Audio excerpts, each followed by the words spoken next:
So we're just on the way to the fishing hole today. She's speaking in Khmer. She said there's 2 of the catfish that they've done that they caught. One was 14 kilos and one was 16 kilos in the weight. So just 2 big ones. This is Traipi, this is Khmer. Just 2 fish apparently. So this is quite similar to last year. I will say that the first year that we did this, there was hundreds and hundreds of fish. But every year it seems to be diminishing returns. There's hundreds of people fishing and only 2 fish.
I am highly selective over the things that I talk about in integrations on the channel, and many of you have seen I've talked a lot about fruiting body mushrooms, and it's not just how they've had an impact in my life, but there's been a number of subscribers that have reached out and told me how they've impacted in their life, such as Wendy from Sweden that was taking cordyceps after the recommendation on this channel, and that has helped her through a difficult part of her life. I also have a friend and subscriber, Graham, that reached out and told me how lion's mane have impacted him positively in his life. And so for me, it is combining the research that is coming out from places like the University of Queensland in Australia with the anecdotal reports that I receive from subscribers that makes me very confident in recommending Fruiting Body's mushrooms, particularly because Fruiting Body are using the full fruiting body of the mushroom. They're not flogging capsules full of mycelium on grain or starch fillers. So whether it's lion's mane, cordyceps, reishi, turkey tail you want to try out, check out my link below. But what's really important to me is that you do leave the feedback, positive or negative, in the comments so I can share it with other subscribers on the channel. Normally this pond is belong to the village, the community pond. And then somebody rent it for this year. And then they grow the fish, let the fish, and then feed every day. And they expect like to have a lot of fish, but when they come to the fishing activity, no one get any fish, only 2 big fish. Only 2 big fish. So that start from 9 o'clock, and right now people start to go home because it's waste of time. That guy got big money, didn't he, for it? So yeah, it's like 400 baht for the boat, 72 boat. Yeah, 72 boat, and then on the side it's 250. Maybe like many people pay for it. So he's definitely made a killing on this one. He's gonna get complaint. He's going to get complaint apparently. So what do you think has happened here, babe? Do you think somebody's been fishing out the water throughout the year or not? What do you mean? Oh, they're promoting this place. Actually, they promote a lot about this place. It's going to have a lot of fish. That's why people that pay money to get the fish, right? They expect to get a lot of fish, but when they do it, they just come back with with like leaf. Yeah, but what's happened to all the fish? What do you think? What is your theory of what's happened to all these fish? From I asked them, they say because they let the fish go very little one, so actually it take time like 2 years to get like big one, right? Right. And when this one they release the very small fish. Normally, if you want to do this kind of business, you have to release like a kind of big fish first. So when it get to the season, you have a really big one, and people pay money is happy. Yeah, probably made about 50,000. So now, do people get the money back or not? I'm not sure. I asked them, but people say they want money back because no one get any fish at all, and then they're not sure that the people who organize this will give the money back or not. But it's the business, you know. So it's going to be a drama, is it? Yeah, because people are complaining a lot in here. Really complain because some people they come from far away. We had discussed this before, that if I wanted to rent the lake for next year, actually I could, yeah? Anybody can. And then it would be my job to fill it and grow the fish up big. I'm not sure I would want to do something like that though, because if the fish didn't grow, then I'd be like, oh, I'd get in trouble with the villagers. I'd be unpopular now. Yeah, because they're promoting that they feed the fish every day. They bring vegetable, they bring fish food, they feed every day. They promote, they post on Facebook like going to be a big event and then have a big fish, but nothing. People think like what happening. So is that person unpopular in the village now or not? Huh? Is that person in the village unpopular? What if unpopular? Like Sianame? Sienna, yeah, I think so. They lose their face because they're very promoting, you know, like because they say like the first day they open to get the ticket sold out by 10 a.m. in the morning. Yeah, the first day. So they're very, when I talk to them, because I want to buy the ticket for on the side, it's my 260 baht, and he like talk very confident that it's going to be like a lot of fish, like. So would you call it a scam or not? I asked 3 people. They say like if you do like this, it look like you cheat on people. Do like this, look like they cheat on people. But actually, I think maybe they don't mean to be like that. You know? Yeah, scam, they mean to do it, right? But this one is more just like disappointing. He's got a fish over there, see? This is more just kind of disappointing. I think he try, but not sure why. But I asked 3 people. They say like it's look cheat, like look like they cheat. But they're nice people. They're not very. They're nice people. Yeah. He nice. I came here every day, right, for. Take the kids, to see. And you saw him feeding the vegetables every day. I did too. And then fish food. In fact, we filmed him on the vlog. Yeah, he was giving the vegetables. He sleep at night here to make sure that nobody steal the fish. You know, like I think that he take good care of this pond. Must be pretty embarrassing now, though. Yeah, of course. All these people. Yeah. All these people here on the boats, like everyone's turned out. Some people that come from the city, some people that come from far away, because they've been promoting, right, on the Facebook, like so they expect like this is going to have really a lot of fish, but when they come.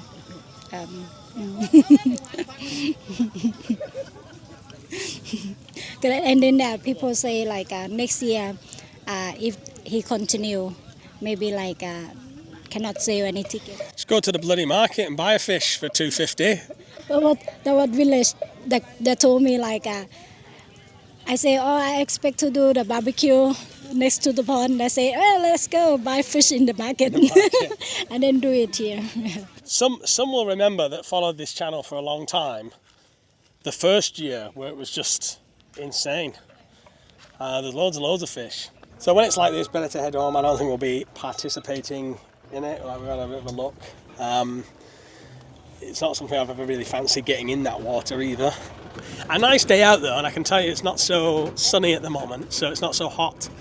So it is quite a nice day to, well, if you were a drinker, sit around, have some beers, have a noodle. You can see like it's not a very joyous atmosphere as it usually is.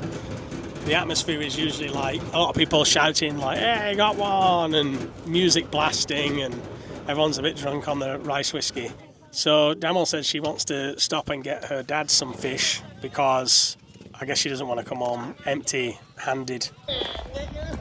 So here after trying to buy fish from people and no one want to sell it because they not get any fish. They say not enough for eating for themselves too. So I just found this place and she caught the fish. Not really big, but she said she just want to sell to get the money back from 400 baht on the boat. But they pay 400 baht to go on the boat. She say not get enough money to pay back. She said not even get a coffee, cost of coffee back. He gonna show me like he say enough for it. Oh, oh, มันไม่ค่อยใหญ่แบบอันนี้เนาะ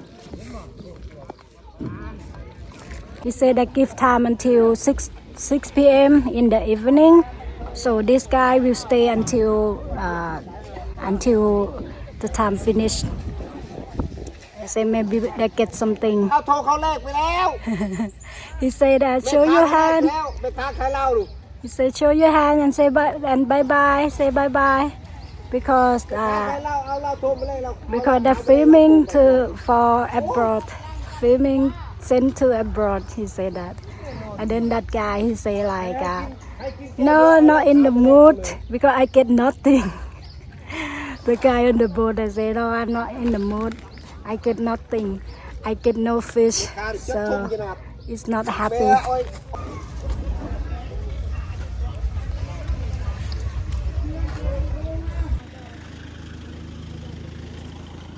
This really is your Thailand staple. These are all your condiments. And when they have a noodle, they'll absolutely fill it with that sugar. You got your chili there, peanuts, bean sprouts, always fresh. And it's a Thai staple. So some may remember Damal's uncle's place, which was in construction last time he came. It would have been well over a year now. He's put this gate on the front here.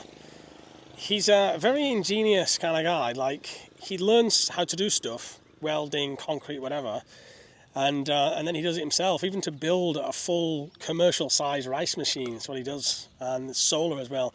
He has a knack of like looking at stuff on YouTube and then just doing it himself. Good pups, good pups. His daughter is the one that's been sending the cash back to build this, and he's been the one kind of doing it.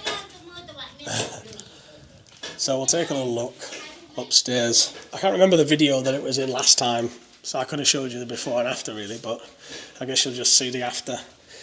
Still got a bit of work to do. So they've done a roof in here, put the floor in, and they put a metal gate up here. That wasn't there before. And then they built, they put these doors on, sliding doors for an air-conditioned room. Roof's in. So this is for his daughter's like retirement. And he's hooked it all up to solar as well. So they really have made an effort to go off-grid. They said they spent on this over $1 million baht already. So, but they have done it in stages. They've done it bit by bit. So they built it a little bit by a little bit. Ready, come! I can tell those kids over there, they recognise me from the back of that cart. I bump into all kinds of people here that watch the channel, in the supermarket and subscribers. Tis never likes it because when we bump into somebody, obviously we talk a lot. Like, I'm interested to know what they think about the channel and interested to know what they're doing here, but then Tis ends up kind of stood there waiting for me. It happens a lot. So it happens a lot that I meet subscribers on this channel actually. So they've gone through $1 million baht to do this. Done it bit by bit. A lot of the work they've done themselves, as I said. So I think also that includes the solar. Got this dog jumper. Oh. Yeah.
So Damo just informed me that she needs to build a fence at the side of her mother's house, and I asked why, and apparently drugged up people, which doesn't really surprise me. Coming past, she didn't say drunk, she said drugged. So sometimes they're all on the Yaba. Not all the village. There's this very, very small percent, but the ones that are drugged up, they're on the Yaba, which is a bit like, well, I think it is meth.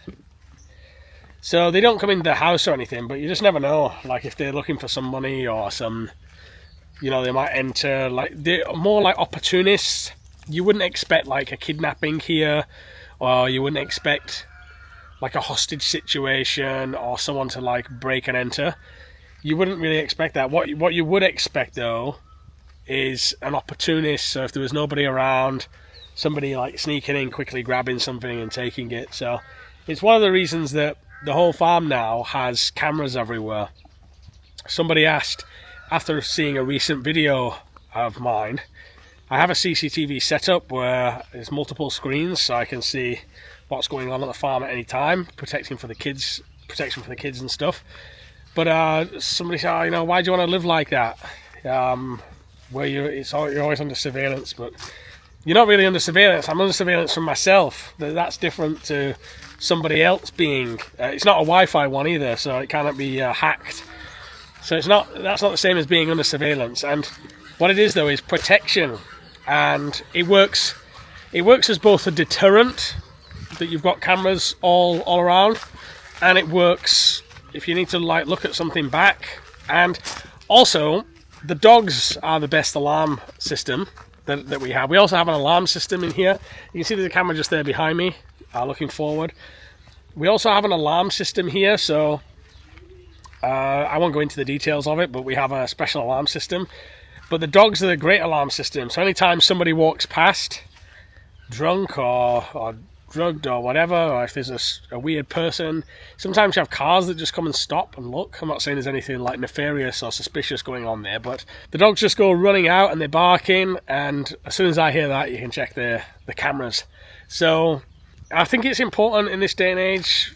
There is very, very little crime around here, but you don't want to become complacent. You want to make sure that you're kind of covered. I told you the story in a previous vlog about the loan shark bailiffs coming around. Like sometimes mistakes are made. You want to get everything on camera. Equally, when you're driving your car, you want to really have everything filmed from inside your car, especially as a Westerner driving around Thailand, because chances are if something goes wrong and it is not your fault, chances are that it's going to be your fault. So you better have as much evidence as possible to show that you were the one that was not in the wrong in any kind of accident or something like that. But I'm a bit overkill on this. Like, I just want to make sure everybody's protected and whatnot. And for the majority of time on the farm that we've been here, we didn't have CCTV. It never felt necessary, but there was a few things that happened that made me think, yeah, this is absolutely necessary. And so, that light's on. And so it makes one good phase of protection for the farm and for the kids.